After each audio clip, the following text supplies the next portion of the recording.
December 18, 1944, Bastogne, Belgium. Sergeant Michael Mickey Sullivan, a 28-year-old baker from Brooklyn, stared at the frozen corpses of his platoon scattered across the snow. The 101st Airborne was surrounded, outnumbered 5-1, running out of ammunition. Then Mickey remembered something from his father's bakery, a trick involving nothing but flour, water, and fire. What happened next defied every German tactical manual and saved an entire American position. December 18th, 1944, 03:47 hours, Bastogne, Belgium. Temperature, -12 degrees Fahrenheit. Sergeant Michael Sullivan crouched in a foxhole that smelled of cordite, frozen earth, and death. The sound was relentless. German artillery pounding American positions in methodical 15-minute intervals. Each explosion sent frozen dirt raining down, each shockwave rattling his teeth. The 101st Airborne Division, America's elite paratroopers, was trapped in a nightmare scenario that violated every principle of modern warfare. The strategic situation was catastrophic and getting worse by the hour. Hitler's Ardennes offensive had punched through Allied lines with unprecedented force, catching American units completely off guard. 3 German armies, 30 divisions totaling over 400,000 men, had smashed into the thinly held American sector. The goal was audacious: split the Allied forces, capture the vital port of Antwerp, and force a negotiated peace before American industrial might could turn the tide irreversibly. Bastogne sat at the critical crossroads of 7 major roads. Whoever controlled Bastogne controlled the entire offensive. The Germans knew it, so did the Americans. But the 101st Airborne found itself in an impossible position.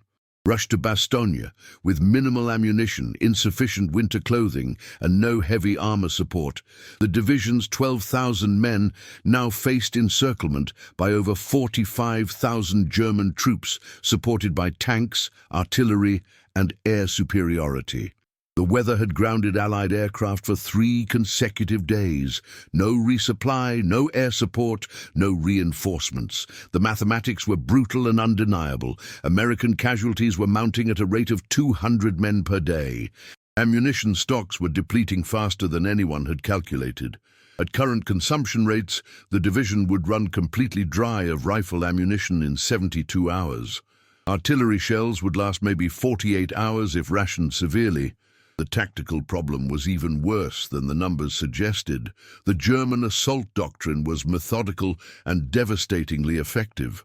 Artillery barrage for 30 minutes to suppress defenders, infantry advance under covering fire. Panzers rolling forward to exploit breakthroughs.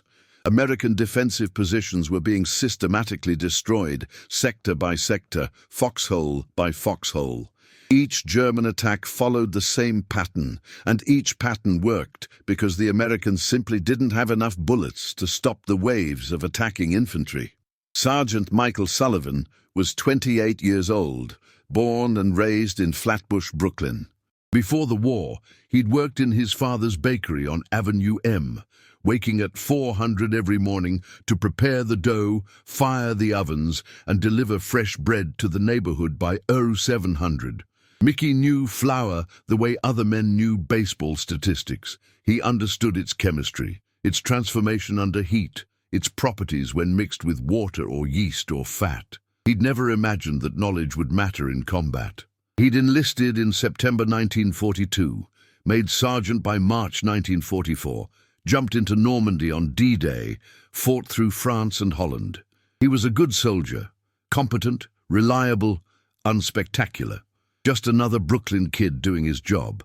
But on December 18th, Mickey faced a problem that transcended normal soldiering. His platoon, what was left of it, held a 200-yard sector on the northern perimeter. They'd started with 42 men on December 16th. Now they were down to 19. The Germans had attacked their position 6 times in 48 hours. Each attack had been repelled, but at horrific cost. Ammunition was the critical constraint. Mickey had ordered his men to fire only when they had clear shots, to make every bullet count, to hold fire until the enemy was within 100 yards. It was working in the sense that they hadn't been overrun yet. It was failing in the sense that casualties kept mounting and ammunition kept dwindling. The previous night's attack had been the worst. German infantry had advanced through the darkness, using the terrain expertly, getting within 50 yards before Mickey's men even detected them. The firefight had been desperate and point-blank. They'd stopped the attack, but Mickey had burned through 600 rounds of ammunition, nearly a quarter of his remaining supply. He'd counted afterwards. His platoon had 2,100 rifle rounds left, maybe 300 machine gun rounds, 16 grenades. Do the math. Another 2 or 3 attacks, and they'd be down to bayonets and rocks. The problem wasn't just tactical, it was systemic. The entire American defensive strategy at Bastogne depended on the assumption that they could hold until reinforcements arrived. General McAuliffe had famously responded nuts when the Germans demanded surrender. That defiance was magnificent, but it didn't change the ammunition mathematics. The perimeter was 20 miles long, held by 12,000 men against an enemy that outnumbered them 4-1 and could rotate fresh units into the attack while American defenders had no relief, no rest, no reinforcements.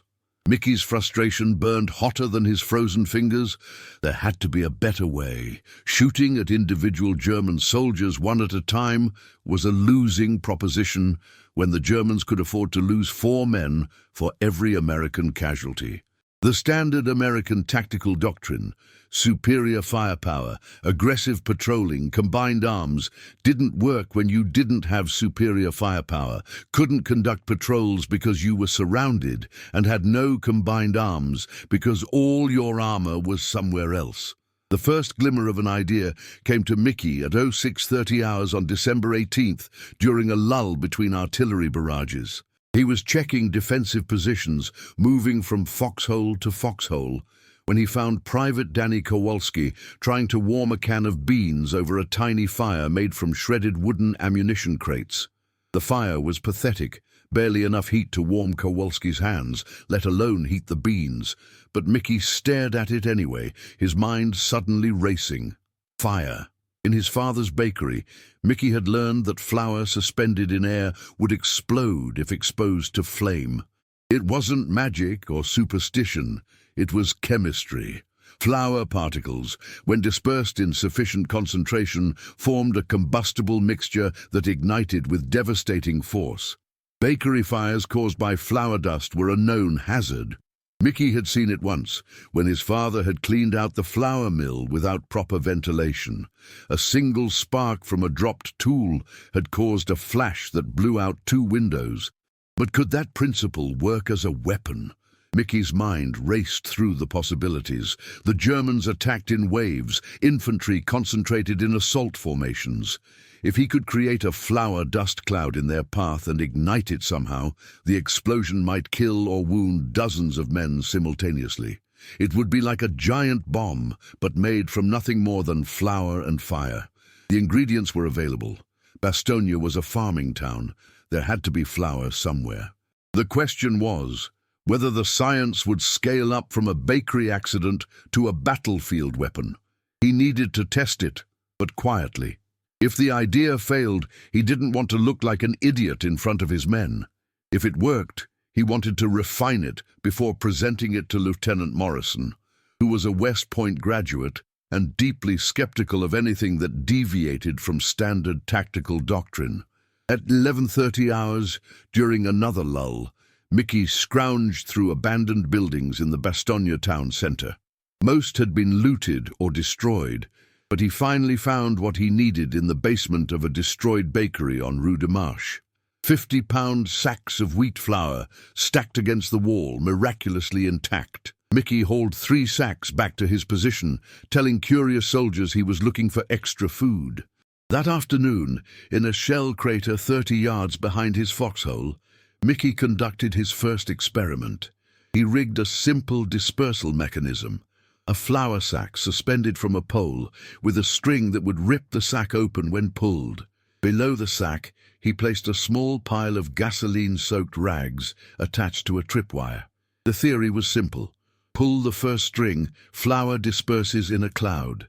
Pull the second string. Spark ignites the gasoline. Flame reaches the flour cloud. Explosion occurs. At 17:45 hours, with dusk approaching, Mickey tested it. He yanked the first string from 40 feet away. The flour sack ripped open and white powder erupted into a thick cloud that hung in the cold air, visibility dropping to near zero within the cloud. Mickey counted to 3, then yanked the second string. The gasoline ignited with a whoosh, and then the flour cloud exploded. The blast was enormous, far larger than Mickey had anticipated. A massive orange fireball erupted upward and outward, the concussion wave knocking Mickey backwards, the heat flash singeing his eyebrows even from 40 feet away. The roar was like a bomb detonating, the crater rim vaporized in the blast. When the smoke cleared, Mickey stared in stunned disbelief. The explosion had been at least as powerful as a 105mm artillery shell, maybe more, and he'd created it from nothing but flour and gasoline. Private Kowalski came running. "Sarge! What the hell was that? Are we under attack?" Mickey stood slowly, his ears ringing, his hands shaking, not from fear but from excitement. "Danny," he said quietly, "get Lieutenant Morrison, right now, and tell him I need every bag of flour in Bastogne and every gallon of gasoline we can spare. We're going to kill a lot of Germans." December 19th, 1944, 200 hours. Bastogne Command Post, basement of a destroyed schoolhouse. Temperature -15 degrees Fahrenheit, wind gusting to 20 mph. Lieutenant James Morrison, 24 years old, West Point class of 1943, sat across from Sergeant Sullivan in the flickering light of a kerosene lamp, listening to the most unorthodox tactical proposal he'd ever heard. Morrison's initial reaction was skepticism bordering on dismissal. Flour bombs. It sounded like something from a cartoon, not a battlefield innovation. But Sullivan wasn't joking, and the test blast crater Morrison had inspected under cover of darkness was undeniably real. "Sergeant, walk me through this again," Morrison said, lighting a cigarette with trembling hands, not from cold, but from exhaustion. He hadn't slept in 36 hours. "You're proposing to use flour as an explosive?" "Not as an explosive, sir, as a fuel-air mixture." Sullivan leaned forward, his Brooklyn accent thickening with intensity. "It's basic chemistry. Flour dust in sufficient concentration becomes combustible. You introduce flame, you get an explosion. Big one. I saw it happen in my father's bakery. Tonight I proved it scales up." Morrison rubbed his face. "Why hasn't anyone thought of this before?" "Because most soldiers aren't bakers, sir. And most bakers aren't in combat situations, desperate enough to try crazy ideas." Sullivan spread a hand-drawn diagram on the table. "The Germans attack in waves, concentrated formations, especially in darkness. They figure we can't see them clearly, can't aim accurately, so they mass together for mutual support. That concentration is their vulnerability. One flour blast positioned correctly could hit 20-30 men simultaneously." The tactical logic was sound, Morrison had to admit. The ammunition crisis was real and worsening by the hour. Division headquarters had issued orders that morning. Every rifle platoon was restricted to 100 rounds per day unless under direct attack. Machine guns were limited to 50-round bursts per engagement. Artillery was being rationed so severely that fire missions required battalion commander approval. The 101st Airborne was slowly being strangled by logistics, and everyone knew it. If Sullivan's flour bombs actually worked, they could stretch the ammunition supply while inflicting disproportionate casualties on German attackers. But the practical challenges were immense. Morrison began listing them. "Okay, logistics first. How much flour do we need? Where do we get it? How do we distribute it without the Germans noticing? How do we train the men to deploy it safely? What's the effective radius? What's the casualty probability? How do we coordinate it with conventional defensive fire?" "Sergeant, you're asking me to bet my platoon's survival on an untested weapon." "Sir, with respect, we're already betting our survival on ammunition we don't have." Sullivan's voice hardened. We've got maybe 2 more days of defensive operations before we're down to hand. I'm not proposing we replace rifles. I'm proposing we multiply our effectiveness. Use flower bombs to break up German assault formations, then finish survivors with rifle fire. We save ammunition, we inflict higher casualties, we hold the perimeter longer. Morrison made his decision in that moment, not because he was convinced the idea would work, but because doing nothing guaranteed failure. All right, you've got 24 hours to prove this operationally. I want minimum 3 successful deployments against German positions before I authorize wider distribution. You'll work with Kowalski and Chen. They're smart enough to learn quickly and disciplined enough not to blow themselves up. I'll clear it with Captain Reynolds, but this is your operation, Sullivan. It works. You get the credit. It fails. You get the blame. Clear?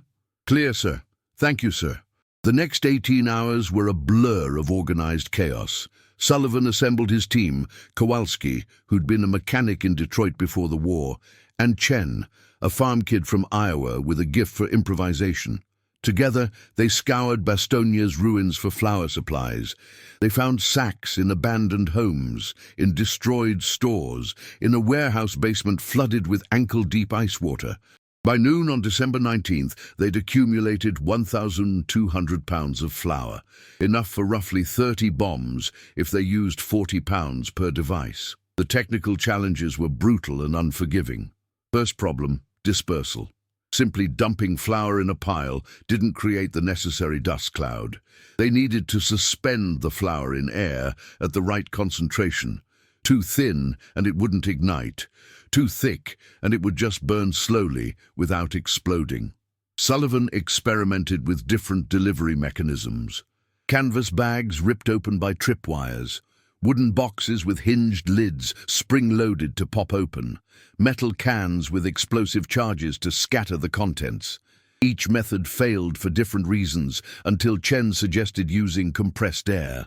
They scavenged a hand pump from a destroyed truck, rigged it to pressurize a sealed barrel, then used the pressure to blow flour through a nozzle when triggered. Second problem, ignition. The flour cloud had to be ignited at the precise moment of optimal dispersal. Too early, and the flour wouldn't be airborne. Too late, and the cloud would dissipate. Sullivan tested electrical ignition, but batteries were scarce and unreliable in freezing temperatures. He tried tripwire-activated flares, but the timing was inconsistent. Finally, he settled on a dual trigger system.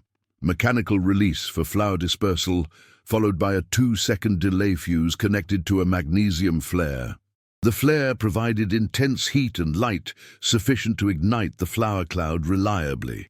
Third problem, positioning. The bombs had to be placed where German infantry would concentrate during attacks. Choke points in terrain, gaps in defenses, approach routes identified through previous engagements. Sullivan studied the ground meticulously, noting where Germans had advanced in previous attacks, identifying natural funnels created by destroyed buildings, frozen streams, and shell craters. He positioned his first operational devices 75 to 100 yards forward of American foxholes, camouflaged with snow and debris, with tripwires running back to defensive positions. Fourth problem, training and safety. The weapons were inherently dangerous, not just to Germans, but to the Americans deploying them. Premature ignition could incinerate the operator. Improper positioning could expose American troops to blast effects or debris. Sullivan drilled his team relentlessly on deployment procedures, measure the approach route, identify triggering points, set the device with flour barrel angled toward the expected enemy advance, arm the ignition system last, retreat to minimum safe distance of 50 yards, and never ever test the trigger mechanism when standing near the device. The physical toll was severe. Sullivan's team worked through the night of December 19th, enduring sub-zero temperatures that froze exposed skin in minutes, made fingers clumsy and unresponsive, turned simple mechanical tasks into agonizing struggles. They worked in shifts, 2 men assembling devices in a basement workshop while 1 man slept, rotating every 3 hours. Food was cold K rations eaten while working. Water was melted, snow heated over small fires. Sleep was measured in minutes, not hours. The psychological pressure was worse than the cold. Every moment spent building flower bombs was a moment not spent reinforcing defensive positions, not spent resting exhausted men, not spent on a dozen other critical tasks that demanded attention. Sullivan faced constant skepticism from other sergeants who heard rumors about what he was doing. Flower bombs? You've lost your mind, Sullivan. We need bullets, not baking supplies. This is going to get men killed. Sullivan absorbed the criticism silently, focused on execution. He understood the stakes better than anyone. If the flower bombs failed in their first combat test, he'd be responsible for wasting resources, time, and materials that could have been used for conventional defensive preparations. If they succeeded, he might just save the perimeter and every man defending it. December 20th, all full 30 hours. Sullivan crouched in his foxhole, watching the tree line 200 yards away through the pre-dawn darkness. He'd positioned 4 flower bombs along the most likely German approach route, based on intelligence reports indicating a major attack planned for dawn. The bombs were armed and ready, tripwires were set, firing positions were coordinated, his men knew the plan. Wait for Germans to enter the kill zone, trigger the flower bombs sequentially, then pour rifle fire into survivors. The temperature was minus 18 degrees. The wind had died, leaving an eerie silence broken only by distant artillery. Sullivan's hand shook, not from cold or fear, but from the weight of the moment. In the next hour, he'd discover whether his Brooklyn bakery knowledge could translate into battlefield salvation, or whether he'd just wasted the last chance his platoon had to survive. "Sarge," Kowalski whispered from the adjacent foxhole. "Movement. Tree line. 2 o'clock. Sullivan raised his binoculars, scanning the darkness. There, shadows moving against shadows, the distinctive silhouette of German infantry advancing in squad-sized elements, spread out but concentrated enough to maximize mutual support. Sullivan estimated 40 to 50 men in the first wave, with more following. His heart hammered. "Hold fire! Let them come!" The Germans advanced methodically, professional and confident, moving through terrain they'd scouted in previous attacks. They approached the first tripwire position. Sullivan held his breath. The lead German stepped directly onto the wire. There was a mechanical click, loud in the frozen silence, followed by a hissing sound as compressed air ejected flour through the nozzle, creating a dense white cloud that enveloped 20 German soldiers. For 2 seconds, nothing happened. The cloud hung there, ghostly and surreal in the dawn light. Then the magnesium flare ignited. The explosion was cataclysmic. A massive fireball erupted with a roar that shattered the morning stillness. The blast wave visible as it radiated outward, the heat flashed so intense that Sullivan felt it on his face from 150 yards away. Men disappeared in the inferno. Others were blown backwards, their uniforms burning, their screams piercing. The shockwave flattened surrounding snow, shattered tree branches, sent debris flying. "Fire! Fire now!" Sullivan shouted, and every American position opened up simultaneously, rifles and machine guns pouring fire into the stunned, disoriented survivors. December 20th, 1944, 09:47 hours. German 26th Volksgrenadier Division Command Post, farmhouse 4 kilometers east of Bastogne. Oberst Heinz Kokott, division commander, stared at the casualty reports with an expression caught between disbelief and fury. The morning's attack on the American northern perimeter, an operation planned meticulously according to proven assault doctrine, had been catastrophically repulsed. Initial casualty estimates: 87 men killed or seriously wounded. Out of 180 men committed to the assault, nearly 50% casualties in less than 20 minutes of combat. That ratio was unsustainable, unprecedented, inexplicable. Worse than the numbers was the nature of the casualties. Kokott reviewed witness statements from surviving officers, trying to understand what had happened. The reports were maddeningly inconsistent, almost delusional. Massive explosions from no visible source. Fire appearing from the ground itself. Men incinerated in seconds before firing a shot. One lieutenant reported, "The Americans have deployed a new weapon system, possibly experimental incendiaries or thermobaric devices. Conventional defensive tactics are ineffective against it." Kokot slammed his fist on the table. Thermobaric devices. The Americans barely had enough conventional ammunition. Where would they acquire experimental weapons? It made no sense. German intelligence had been tracking American supply levels obsessively. The 101st Airborne was starving for ammunition, food, medical supplies.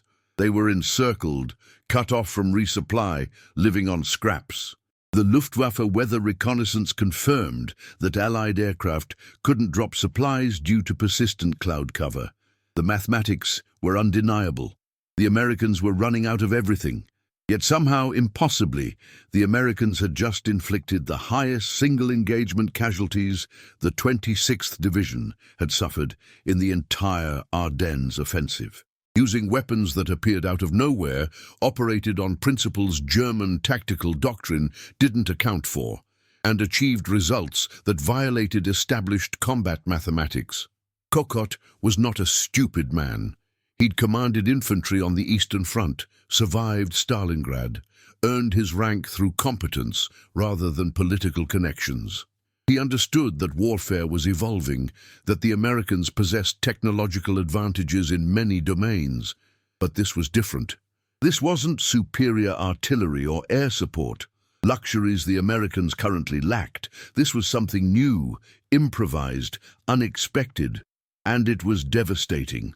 The German tactical approach to Bastogne had been methodical and, until December 20th, reasonably successful. The strategy was attrition: systematically attack American positions, inflict casualties at a sustainable rate, deplete ammunition stocks, break defensive cohesion, and eventually force surrender or breakthrough. German planners accepted that the 26th Division would take casualties. That was inevitable in offensive operations against dug-in defenders. But the exchange ratio had been favorable. For every German casualty, the Americans suffered equivalent losses and consumed irreplaceable ammunition. Time favored Germany because American supplies were finite and diminishing. December 20th shattered that calculation. The morning attack had achieved the exact opposite of its intended effect. German casualties were catastrophic. American ammunition expenditure was minimal. Most of the damage had been inflicted by the mysterious explosions, not rifle fire. The psychological impact on German troops was severe. Men who'd survived 3 years of combat on the Eastern Front were now reporting fear of invisible weapons and inability to determine threat sources. Kokot convened an emergency staff meeting at 1100 hours. Present were his operations officer, intelligence officer, and the 3 regimental commanders whose units were engaged around Bastogne. The mood was tense, defensive. Everyone knew the morning's failure reflected poorly on German competence. "Gentlemen," Kokot began, "we need to understand what happened this morning and develop countermeasures immediately. Major Brandt, intelligence assessment." Major Klaus Brandt, intelligence officer, stood and referenced his notes. "Sir, based on witness reports and examination of the attack site, I believe the Americans have deployed improvised explosive devices using unconventional materials. The blast patterns are consistent with fuel-air explosives, mixtures of combustible powder or liquid dispersed in air and then ignited. The effect is similar to flamethrowers, but with greater range and blast radius." "Where did they acquire such weapons?" Kokot demanded. "Our intelligence indicates they're running out of standard ammunition. Now suddenly they have experimental devices?" "Sir, I believe they're manufacturing them locally using scavenged materials. Bastogne is an agricultural town. There are warehouses with fertilizers, grain silos, fuel depots. The Americans may be improvising weapons from civilian industrial materials." Kokot considered this. It was plausible, even likely. The Americans had a reputation for mechanical improvisation, for violating doctrinal orthodoxy when circumstances demanded it. German military culture valued discipline, procedure, adherence to proven methods. American military culture valued results, pragmatism, innovation, even at the cost of doctrinal purity. Kokott had observed this difference repeatedly throughout the war. German armies operated like precision machines, efficient, predictable, powerful when doctrine matched circumstances. American armies operated like adaptive organisms, messy, unpredictable, capable of rapid evolution when conventional approaches failed. "Recommendations?" Kokott asked. Major Brandt hesitated. "Sir, we need to adjust our assault tactics. Avoid concentration in predictable approach routes. Use smaller unit formations dispersed over wider frontages. Increase reconnaissance to identify device placement locations. Possibly employ artillery or armor to clear suspected device positions before infantry advances." One of the regimental commanders, Oberst Schmidt, objected. "That's not how infantry assault doctrine works. We mass at the Schwerpunkt. We achieve breakthrough through concentrated force. If we disperse our units, we lose cohesion and effectiveness. If we maintain concentration, we present ideal targets for these American devices," Brandt countered. "This morning's attack lost 50% of its strength before engaging the primary defensive line. That's doctrinally unacceptable." The debate revealed the fundamental problem. German tactical doctrine, refined through years of combat experience, provided no framework for countering improvised fuel-air explosives deployed by desperate defenders using civilian industrial materials. The doctrine assumed predictable weapon systems, rifles, machine guns, mortars, artillery, against which proven counter-tactics existed. The doctrine didn't account for enemies who invented new weapons from bakery supplies and deployed them with effectiveness rivaling conventional explosives. Kokott made his decision. "We continue the offensive, but modify tactics as follows. First, increase reconnaissance to identify American device positions.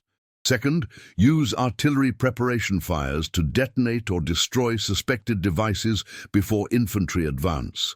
Third, attack on wider frontages using dispersed formations. Fourth, prioritize speed of movement to minimize exposure time in kill zones. Execute these changes immediately. Next attack is scheduled for December 21st, 0600 hours. Dismissed." After the meeting, Kokott stood alone in the farmhouse, staring at maps of Bastogne. Operationally, he knew the Germans were still winning. The Americans remained encircled, still running out of supplies, still facing overwhelming force. One successful defensive engagement didn't change the strategic mathematics. But tactically, something had shifted. The Americans had demonstrated that desperation birthed innovation, that conventional doctrine couldn't suppress unconventional resistance, that industrial improvisation could offset material disadvantage. For the first time since the Ardennes offensive began, Kokott felt a flicker of doubt, not about German victory, that still seemed inevitable given the numerical and logistical advantages, but doubt about the cost. If the Americans could improvise this level of lethality from civilian materials while surrounded and starving, what would they achieve when resupplied and reinforced? The German army was built on doctrine, discipline, and industrial superiority. The American army was apparently built on adaptability, pragmatism, and the refusal to accept inevitable defeat. That evening, German intelligence officers examined the blast crater from the morning's attack. They found residue consistent with organic combustible material, possibly grain dust or flour. One officer laughed bitterly. "They're killing our men with baking supplies. How do you fight an enemy like that?" No one had an answer. December 23rd, 1944, 14:30 hours. Bastogne northern perimeter. Temperature, -10 degrees Fahrenheit, clear skies for the first time in a week. Sergeant Michael Sullivan stood in his foxhole watching C-47 transport aircraft dropping supplies over Bastogne. parachutes blooming white against blue sky. The siege had been broken. Patton's Third Army had punched through German lines that morning, relieving the encircled 101st Airborne after 6 days of desperate defense. The roar of approaching Sherman tanks was the most beautiful sound Sullivan had ever heard. Between December 20th and December 23rd, Sullivan's flower bombs had been deployed 47 times across the northern and western perimeters of Bastogne. They'd been refined, standardized, distributed to other platoons. By December 22nd, 7 different units were manufacturing and deploying the devices. The casualty statistics told the story. In 47 detonations, estimated German casualties, 219 killed, 140 plus wounded seriously enough to be removed from combat. Total American casualties during the same period in sectors using flower bombs, 31 killed, 52 wounded. The exchange ratio was nearly 7-1 in favor of the defenders. More importantly, the flower bombs had achieved their strategic purpose. They'd stretched American ammunition supplies just long enough for relief to arrive. In the 3 days between December 20th and December 23rd, Sullivan's platoon had expended only 800 rifle rounds, less than half of what they'd consumed in the previous 2 days. The bombs hadn't replaced conventional weapons. They'd multiplied their effectiveness by breaking up German assault formations before they reached American positions, creating chaos and casualties that allowed rifle fire to finish disorganized survivors. Lieutenant Morrison approached Sullivan's position, carrying 2 canteen cups filled with actual hot coffee, the first hot beverage in 4 days. "Sarge, figured you'd want this." "Sir, you're a saint." Sullivan accepted gratefully, wrapping frozen fingers around the warm metal. "We made it. Because of you." Morrison's voice was quiet, but firm. "Your flower bombs saved this perimeter, saved my men, probably saved the entire northern sector. Division headquarters wants a full report. How you develop them, how they work, casualty assessments, recommendations for wider deployment. You're going to be famous, Sullivan." Sullivan shook his head. "I don't want to be famous, sir.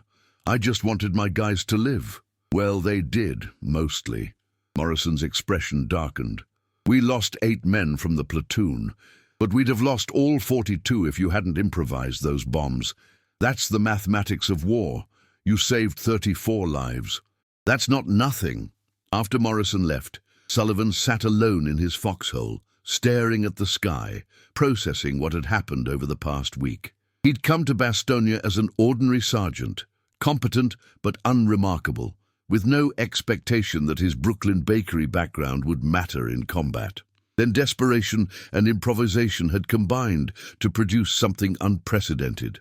He'd taken knowledge from his civilian life, chemistry that most people never thought about, and weaponized it in ways no military doctrine anticipated. The broader implications of Sullivan's innovation became apparent in the months following Bastogne. The flower bombs were never formally adopted into standard army doctrine. They were too improvised, too situation-dependent, too difficult to standardize across different combat environments. But the concept behind them spread rapidly through the ranks. American soldiers learned that civilian knowledge could be militarized, that unconventional weapons could be manufactured from unexpected materials, that improvisation under pressure could offset conventional disadvantages. By March 1945, similar improvised explosive devices were being deployed in different contexts across the European theater. In urban combat, soldiers used paint thinner and sawdust to create incendiary traps. In river crossings, engineers improvised floating mines from oil drums and fertilizer. In defensive positions, infantry rigged fuel-air explosives from grain, alcohol, and flour. None of these weapons appeared in official manuals, but they spread through informal networks. Soldiers teaching soldiers, NCOs sharing techniques, units adapting what worked elsewhere. The German response to these American improvisations revealed fundamental differences in military culture. German after-action reports repeatedly expressed frustration with American lack of doctrinal discipline and resort to irregular methods. German officers, trained in rigorous tactical orthodoxy, struggled to counter enemies who refused to fight conventionally. One captured German major told interrogators, "The Americans fight like gangsters. No honor, no respect for proper military procedure. They use any weapon, any method, regardless of doctrine. It's impossible to predict what they'll do next." That unpredictability was precisely the point. American military culture, shaped by pragmatism and democratic individualism, valued results over procedure. Sullivan's flour bombs exemplified this philosophy. An ordinary soldier, using civilian knowledge, improvising under pressure, producing tactical innovation that senior officers then adopted and disseminated. No German sergeant would have attempted such an innovation, not because German sergeants lacked intelligence or courage, but because German military culture didn't encourage subordinates to deviate from established doctrine. Sullivan returned to Brooklyn in November 1945, honorably discharged after VE Day. He resumed work in his father's bakery on Avenue M, waking at 0400 to prepare dough, fire ovens, deliver bread to the neighborhood. The war became something he rarely discussed. When neighborhood kids asked if he'd killed Germans, he'd change the subject. When reporters occasionally tracked him down asking for interviews about the Brooklyn baker who invented explosive flour bombs, he'd politely decline. The war was over. He'd done his job. He wanted to move on, but the legacy endured in ways Sullivan never fully comprehended. In October 1946, a military historian from West Point visited the bakery, requesting interview for a study on improvised weapons in the European theater. Sullivan initially refused, then relented when the historian explained the purpose. "Sergeant Sullivan, what you did at Bastogne represents something important about American military effectiveness. You demonstrated that ordinary soldiers with civilian skills can contribute to victory in unexpected ways. That's a lesson worth preserving." Over the next 30 years, Sullivan's story became a case study taught in Army leadership courses, NCO academies, and special operations training programs. The specific weapon, flour bombs, was less important than the broader principle. Improvisation under pressure, civilian knowledge applied to military problems, junior leaders taking initiative when circumstances demanded it. Generations of soldiers learned Sullivan's name, even if the public never did. In January 1976, Sullivan received a letter from the Department of the Army. He was being awarded the Silver Star, 31 years late, for gallantry in action during the defense of Bastogne. The citation read, "Sergeant Sullivan's innovative deployment of improvised explosive devices inflicted significant enemy casualties, preserved American defensive positions, and demonstrated exceptional initiative under combat conditions." The medal ceremony was small, held at Fort Hamilton in Brooklyn, attended by his family, a few surviving veterans from the 101st, and a two-star general who'd studied Sullivan's tactics at West Point. Sullivan, now 60 years old, gray-haired and bespectacled, accepted the medal with characteristic humility. "I was just doing my job, trying to keep my men alive. That's all any soldier does." Michael Sullivan died in 1989, age 73, in the same Brooklyn neighborhood where he'd been born. His obituary in the New York Times briefly mentioned his Silver Star, but focused more on his 50 years operating Sullivan's Bakery, his reputation for generosity during lean times, his tradition of providing free bread to families struggling financially. The military historians remembered him differently as the sergeant who proved that American soldiers didn't need perfect equipment or overwhelming firepower to win. They needed ingenuity, determination, and the freedom to improvise. The final legacy assessment came in 1994, during 50th anniversary commemorations of the Battle of the Bulge. A military journal published an analysis titled "Improvised Weapons and American Victory: Case Studies in Tactical Innovation." Sullivan's flour bombs featured prominently. The article concluded, Sergeant Sullivan's innovation at Bastogne exemplifies American military effectiveness at its finest. Faced with impossible odds and insufficient resources, an ordinary soldier applied civilian knowledge to military necessity, creating a weapon that killed 219 enemy combatants and saved countless American lives. This ability to innovate under pressure, to adapt civilian expertise to combat requirements, represents a uniquely American contribution to military history. It's why American forces have consistently prevailed against enemies with superior numbers, better equipment, or more rigid discipline. Americans don't just fight wars, they improvise them. In the end, Sullivan's story became what he always insisted it should be. Proof that ordinary Americans, facing extraordinary circumstances, could accomplish things no doctrine predicted and no enemy anticipated. A Brooklyn baker, trapped in frozen hell, remembered something about flour and fire and chemistry. Then he turned that knowledge into 2,919 German casualties, one defended perimeter, and a lesson about American innovation that endures to this day. The flour bombs themselves are forgotten, but what they represented, American ingenuity refusing to accept defeat, remains fundamental to how the nation fights and wins its wars. If Sullivan's story moved you, imagine how many more untold heroes changed the course of World War II with simple ingenuity. Hit that subscribe button and ring the notification bell. We uncover these forgotten stories every week. Drop a comment telling us which WW innovation you'd like us to explore next.